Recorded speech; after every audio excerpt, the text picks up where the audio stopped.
दोस्तों, the news week के YouTube channel को जरूर सब्सक्राइब करें और घंटी का बटन दबाएं। हेलो दोस्तों, मैं हूं सुमित चौहान और स्वागत है आपका द न्यूज़ वीक की इस खास पेशकश में। स्क्रीन पर आप सवाल देख रहे होंगे, सुप्रीम कोर्ट पर चंद जातियों का कब्जा क्यों? ये वो सवाल है जो आज इस देश की राजनीति में, इस देश की आवाम के लिए, लोकतंत्र को बचाने के लिए सबसे ज़रूरी सवाल बन गया है। इस वक्त सोशल मीडिया पर ये हैशटैग जो है ट्रेंड कर रहा है, हैशटैग कास्टिस्ट कॉलेजियम सिस्टम, जो कि जजों की नियुक्ति को लेकर होता है। वो अपॉइंटमेंट कैसे होगी, कौन जज बनेगा, इसको तय करने का एक ग्रुप है जजों का, और वो खुद ही तय करता है कि किसको जज बनाया जाए। तो उसके खिलाफ सोशल मीडिया पर तमाम लोग कास्टिस्ट कॉलेजियम सिस्टम जो है वो हैशटैग के जरिए अपनी बात लिख रहे हैं और उस व्यवस्था का विरोध कर रहे हैं और सवाल उठा रहे हैं कि आखिर देश की सबसे बड़ी अदालत सुप्रीम कोर्ट में सिर्फ चंद जातियों के जज ही क्यों हैं?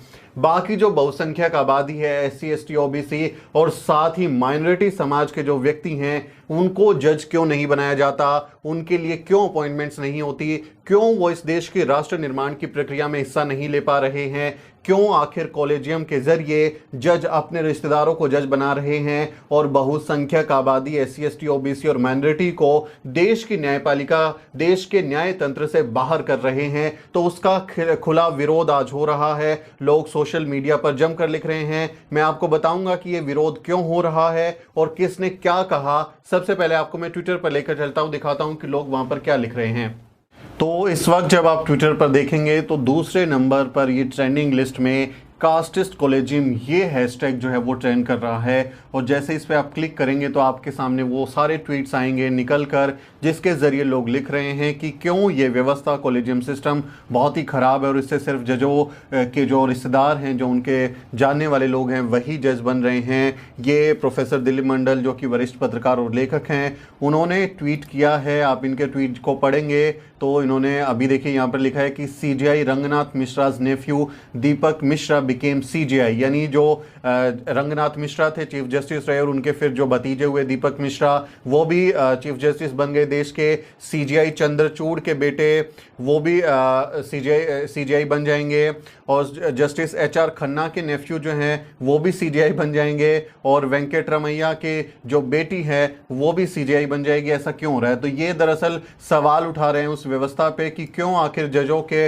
बच्चे ही जो हैं वो जज बनते जा रहे हैं और तमाम जो लोग हैं जो ये कहते हैं कि भाई न्यायपालिका में सबकी भागीदारी होनी चाहिए, वो इस हैशटैग के जरिए विरोध दर्ज करा रहे हैं। मैं आपको कुछ और ट्वीट्स पढ़ाता हूँ, लोगों के दिखाता हूँ कि किस तरह से जो है यहाँ पर लोग इसकी मुखालफत कर रहे हैं। नितिन मेश्राम है, सुप्रीम कोर्ट के वकील हैं और एक्टिविस्ट हैं। उन्होंने दरअसल एक लिस्ट जारी की है, उसमें बताया है कि किस तरह से कौन सी जाति के कितने जज हैं। तो इन्होंने बताया है कि जो नए अपॉइंटमेंट्स होने वाली है, दरअसल सुप्रीम कोर्ट ने अभी एक नई लिस्ट भेजी है। जो कॉलेजियम सिस्टम है उसने एक नई लिस्ट भेजी है और उस लिस्ट में 9 जजों के अपॉइंटमेंट के लिए सरकार के पास जो है सिफारिश की है कि इनको जज बना दीजिए। उसमें 3 महिलाएं भी हैं, लेकिन उसमें भी 2 ब्राह्मण महिलाएं हैं, 1 खत्री महिला हैं।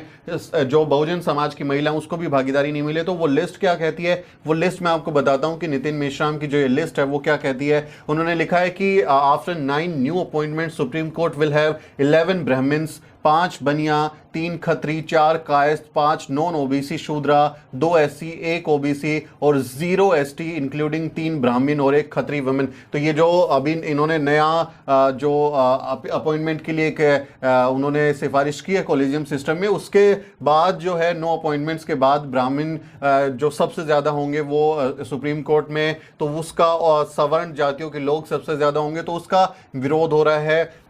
तो नितिन मेश्राम की इस लिस्ट को जब आप देखेंगे तो आपको समझ आएगा कि सुप्रीम कोर्ट में फिलहाल कुल 33 जज हैं और उसमें से अपर कास्ट जो है, जिसकी जनसंख्या सिर्फ और सिर्फ 15% से कम है, वो भी कंफर्म नहीं है। अगर जातिवाद जनगणना हो तो पता चल जाए कि वो उससे भी कम है। उसमें 33 जजों में ब्राह्मण जज 11 हैं, वैश्य समुदाय से 8 जज हैं, क्षत्रिय 5 हैं, कायस्थ जो हैं वो 4 जज हैं, यानी टोटल जो है 28 जज जो हैं वो सुप्रीम कोर्ट में फिलहाल उन जातियों के हैं जिनकी आबादी महज 15% और वहीं जो SC ST OBC माइनॉरिटी के समाज के लोग हैं जिनकी आबादी 85% से ज्यादा है, उनमें देखेंगे आप तो OBC का सिर्फ 1 जज है जो अभी सुप्रीम कोर्ट में इस नई अपॉइंटमेंट के बाद में रहेंगे। SC शेड्यूल कास्ट के मात्र एक जज हैं। अभी नई अपॉइंटमेंट में एक और की सिफारिश हुई है, तो कुल 2 जज हो जाएंगे।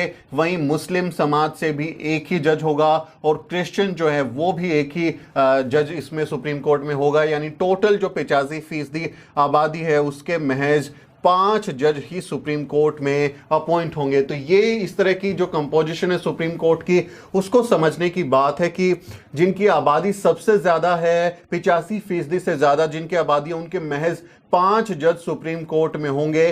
और शेड्यूल ट्राइब ST जो कि सबसे ज्यादा असुरक्षित आदिवासी समाज है, उसका फिलहाल सुप्रीम कोर्ट में एक भी जज नहीं है। और जो नई 9 लोगों की सिफारिश की गई है, रिकमेंडेशन की गई है, उसमें भी किसी ST जज के लिए सिफारिश नहीं की गई है कि उसको सुप्रीम कोर्ट में जज बनाया जाए। 33 जजों में से 28 जज सवर्ण हैं, ब्राह्मण जज सबसे ज्यादा हैं, कायस्थ, क्षत्रिय और वैश्य समुदाय से लोग हैं, और जो बहुसंख्यक आबादी है वो ना के बराबर है। तो देखिए, जो आदिवासी समाज है उसके लिए क्या देश की जो सबसे बड़ी अदालत है उसमें उसकी भागीदारी नहीं होनी चाहिए। आपको याद होगा पिछले दिनों सुप्रीम कोर्ट ने फैसला सुनाया था कि कितने लाखों जो आदिवासी हैं उनको जंगल से बाहर करने की सुप्रीम कोर्ट ने फैसला सुना दिया। और तमाम इस तरह के फैसले हम देखते हैं। तो आदिवासी समाज से जुड़ा हुआ जब मसला सुप्रीम कोर्ट में जाता है तो वहां कोई जज नहीं है जो बेंच में शामिल हो और उस पर सुनवाई करे, तो वो संवेदनशीलता के साथ में उस जज में देखे और देखे कि किस तरह से आदिवासी लोगों की हकमारी हो रही है। वहां पर उसको जानने वाला कोई व्यक्ति नहीं है। तो जो भी ब्राह्मण, बनिया, ठाकुर समाज के जो जज हैं, हम क्यों ना कहें कि वो प्रेजुडाइज्ड हो सकते हैं दलितों के प्रति, शेड्यूल ट्राइब्स के प्रति, आदिवासी समाज के प्रति, OBC समाज के प्रति, और वो उस तरह के फैसले दे सकते हैं। सुप्रीम कोर्ट में हम ये भी देखते हैं कि SC ST OBC से जुड़े हुए जितने मसले होते हैं उसमें भी किस तरह के फैसले आते हैं। आपको याद होगा SC ST एक्ट को किस तरह से कमजोर किया गया था, और उसके बाद ये कहा गया कि यदि खुले में आपको जाति सूचक शब्द नहीं कहे गए हैं, बंद कमरे में कहे गए हैं, तो उसको जातिवाद या SC ST के तहत कोई उस पर अपराध नहीं माना जाएगा। आरक्षण पर सवाल उठाया कि कब तक रहेगा। उन्होंने ये सवाल नहीं उठाया कि जाति कब तक रहेगी, लेकिन पूछा कि कब तक हम आरक्षण देते रहेंगे। तो ये बहुत सारे लोगों का आरोप है कि जो सुप्रीम कोर्ट है वो जातिवादी है, और उसमें जो कॉलेजियम सिस्टम के जरिए जो नियुक्तियां होती हैं वो भी जातिवादी रवैये के, परिवारवादी, भाई भतीजावादी रवैये के तहत ही होती हैं, और उसका विरोध अभी खुलकर हो रहा है। मैं आपको कुछ और ट्वीट्स पढ़ाता हूं कि लोगों ने इसके बारे में क्या लिखा है। छोटू भाई वसावा जो हैं, विधायक हैं गुजरात से, उन्होंने लिखा है कि सुप्रीम कोर्ट के कॉलेजियम में 5 अपर कास्ट हिंदू जजों की अपॉइंटमेंट हो रही है, उसमें एक भी शेड्यूल ट्राइब का, नॉट अ सिंगल ST जज lawyer to recommend for judgeship to the Supreme Court. तो ये उन्होंने सवाल उठाया कि क्यों आदिवासी समाज का व्यक्ति वहां पर नहीं है। ये एक बड़ा सवाल बन जाता है।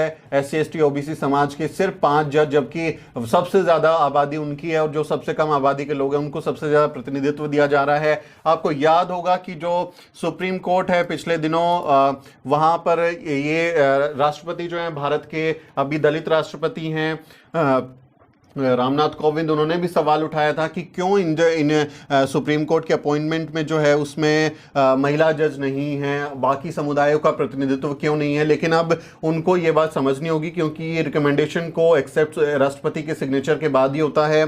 उन्हें ये रिजेक्ट कर देना चाहिए और वापस भेज देना चाहिए, और ये कहना चाहिए कि आप सुप्रीम कोर्ट में जातिवार विविधता लागू कीजिए, लैंगिक और धार्मिक समानता को सुनिश्चित कीजिए, और वहां पर सभी लोगों का भागीदारी होनी चाहिए, सुनिश्चित करनी चाहिए। राष्ट्रपति से हम मांग करते हैं कि उन्हें ये लिस्ट को खारिज कर देना चाहिए। बल्कि बहुत दिनों से ये भी मांग हो रही है कि कॉलेजियम सिस्टम क्या है। देखिए, आपको मैं समझाता हूँ बहुत आसान भाषा में। अगर आप हमारे देश में हैं, आप हमारे देश में चपरासी की नौकरी हासिल करना चाहते हैं, आप क्लर्क बनना चाहते हैं, तो उसके लिए क्या करते हैं?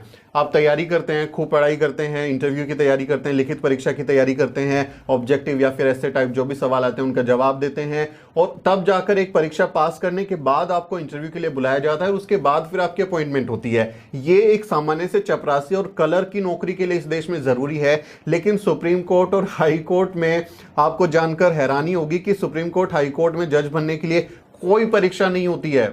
जी हाँ, वहां पर कोई परीक्षा नहीं होती, कोई इंटरव्यू नहीं होता। सुप्रीम कोर्ट के कुछ जजों ने को एक ग्रुप बना रखा है जिसको कॉलेजियम कहते हैं। 5-7 जज हैं, वो मिलके ये तय करते हैं कि किसको जज बनाना है, किसको नहीं बनाना है। तो ज्यादातर मामलों में क्या होता है कि कुछ परिवार हैं, उनके रिश्तेदार, दादा भी जज था, पिता भी जज था, बेटा भी बन गया, पोता भी बन गया। तो ये इस तरह के माहौल चल रहा है देश की न्यायपालिका में। वो खुद ही तय कर लेते हैं, नाम भेज देते हैं सरकार को कि इनको जज बना दीजिए। तो ये मतलब हैरान करने वाली बात है। आपको याद होगा कि इस व्यवस्था से किस तरह के जज शामिल होते हैं, वो भी मैं आपको बता दूं कि आपको याद होगा कि किस तरह से वहां पर पिछले दिनों जो राजस्थान हाई कोर्ट में जज थे, उन्होंने क्या कहा था, महेश चंद्र शर्मा ने उन्होंने क्या कहा था, उन्होंने कहा था कि मोर के आंसू पीकर जो है वो मोरनी गर्भवती हो जाती है। ये इस देश में हाई कोर्ट के, राजस्थान हाई कोर्ट के जज का ये बयान था। वो कह रहे थे कि भाई मोरनी के आंसू पीकर जो है वो गर्भवती हो जाती है। इसके अलावा मैं आपको दूसरा एक बयान सुनाता हूं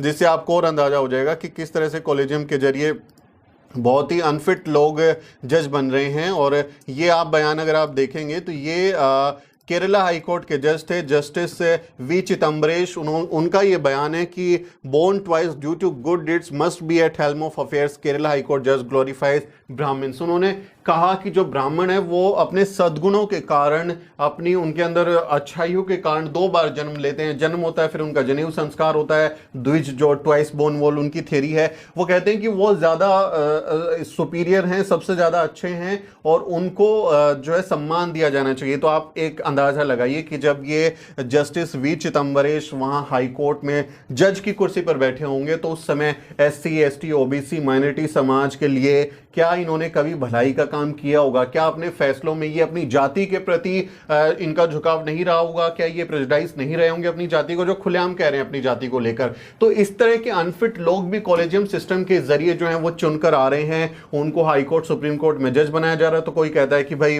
मोरनी का जो है वो आंसू पीकर जो है मोरनी वो मोर के वहां पर गर्भवती बन जाती है, कोई कहता है कि 2 बार जन्म लेते हैं। तो इस तरह की जो बातें आ रही हैं वो अपने आप में हैरान करने वाली बातें हैं कि ये हो क्या रहा है इस देश में। तमाम लोग विरोध कर रहे हैं कॉलेजियम सिस्टम का। लगातार ये मांग हो रही है कि भाई इस देश में यूपीएससी की तरह, अब यूपीएससी में आपको IAS IPS IRS या IFS ऑफिसर बनना पड़ता है, तो वहां पर आपको एक बाकायदा तैयारी करके लिखित परीक्षा देनी पड़ती है और फिर आपका इंटरव्यू होता है, नंबर जुड़ते हैं और फिर आपकी अपॉइंटमेंट होती है। तो क्यों ना इस देश की अदालतों में जज बनने के लिए भी ऐसी कोई परीक्षा रखी जाए। ये बहुत ज़रूरी है क्योंकि वो जो फैसले देते हैं, वो जो तय करते हैं संवैधानिक मामलों में और तमाम जो देश हित के जुड़े हुए मसले हैं उनके ऊपर जब वो फैसला देते हैं तो उसका असर पूरे देश की आबादी पर होता है। और वहाँ पर जब अनफिट लोग होंगे, अच्छे लोग नहीं होंगे, तो वो गलत फैसले भी दे सकते हैं। और तमाम अब सुप्रीम कोर्ट, हाई कोर्ट के अंदर से ये आवाज़ें निकल कर आ रही हैं कि वो किस तरह की बातें करते हैं। आपको याद होगा CJ रंजन गोगोई, उनके ऊपर यौन उत्पीड़न का आरोप लगा, उनकी स्टाफ मेंबर महिला ने उन पर यौन उत्पीड़न का आरोप लगा। वहीं पर सुप्रीम कोर्ट में कमेटी बनी, खुद ही उन्होंने जांच करी, खुद को क्लीन चिट दे दी और अब वो राज्यसभा में हैं। उन्होंने अयोध्या का फैसला दिया था, आपको मालूम है किस तरह से चीजें बनी, और अब वो राज्यसभा में पहुंच गए हैं। तो ये एक तरीके का गठजोड़ नजर आता है जाति के प्रति और तमाम तरीके के जो लोग हैं। तो ये हमारी मांग है कि सुप्रीम कोर्ट में जजों की नियुक्ति के लिए जुडिशियल अपॉइंटमेंट कमीशन जैसा कुछ यूपीएससी की तर्ज पर एक संस्था बने जो इनकी परीक्षा ले, इंटरव्यू ले और उस परीक्षा और इंटरव्यू के आधार पर उसके बाद इनकी योग्यता को जांच कर सुप्रीम कोर्ट या हाई कोर्ट में जज बनाया जाए। कॉलेजियम सिस्टम को तुरंत बंद किया जाए और सुप्रीम कोर्ट, हाई कोर्ट में, न्यायपालिका में सभी जातियों के, सभी धर्मों के, सभी लिंग, क्षेत्र, भाषा के लोगों का प्रतिनिधित्व होना चाहिए। क्योंकि आप इस देश में जब कहते हैं कि विविधता में एकता है, तो वो एकता देश की न्यायपालिका में क्यों दिखाई नहीं देती? क्यों वहां सिर्फ चंद जातियों के लोग जज बनकर बैठे हुए हैं, बाकी लोग क्यों नहीं बन सकते? अभी तक भारत के इतिहास में आपको याद होगा इकलौते जो दलित चीफ जस्टिस रहे हैं KG बालाकृष्णन, सिर्फ वही बन पाए हैं। 75वीं अभी आज़ादी की हमने सालगिरह मनाई है। इन सालों में क्या हुआ हमारे देश में? 75 सालों में सिर्फ एकमात्र, अभी तक हमारे देश में एकमात्र दलित चीफ जस्टिस बने हैं। क्यों शेड्यूल ट्राइब से कोई नहीं बना? क्यों OBC समुदाय से क्यों नहीं बना? क्यों कोई SC ST OBC समाज की महिला वहां पर जज नहीं बनी? आज तक हमारे देश में कोई और महिला भी नहीं बनी, हमारी तो छोड़ियो कोई सवर्ण महिला भी नहीं वहां पर जज बनी है। लेकिन अभी जो अपॉइंटमेंट के लिए लोगों के नाम सुझाए हैं तो उसमें 3 महिलाओं में से 2 तो ब्राह्मण, 1 खत्री हैं।